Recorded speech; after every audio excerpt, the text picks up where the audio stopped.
curiosidad. ¿Quién? La búsqueda de la persona. ¿Dónde? El lugar de los hechos.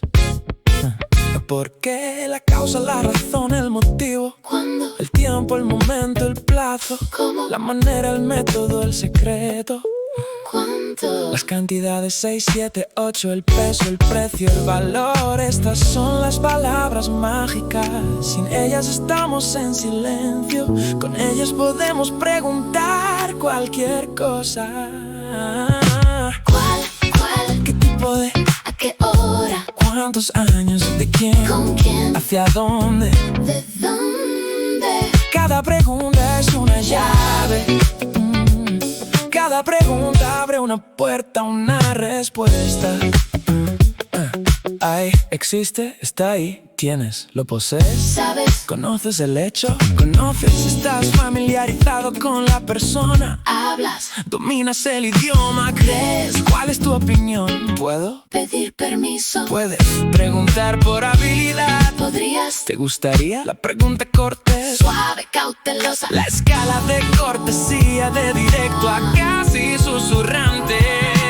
¿Cuál? ¿Qué tipo de? ¿A qué hora? ¿Cuántos años? ¿De quién? ¿Con quién? ¿Hacia dónde? ¿De dónde? Cada pregunta es una llave.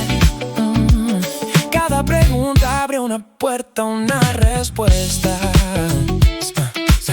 ¿Sabe usted dónde está la estación? Pregunta al viajero. Estoy buscando el supermercado. Pregunta al buscador. Necesito ayuda. Pregunta el humilde. Tengo una pregunta. Pregunta el alumno. Tengo un problema. Pregunta el ser humano. Y a veces cuando la conversación se detiene, puede repetir eso. Puede hablar más despacio.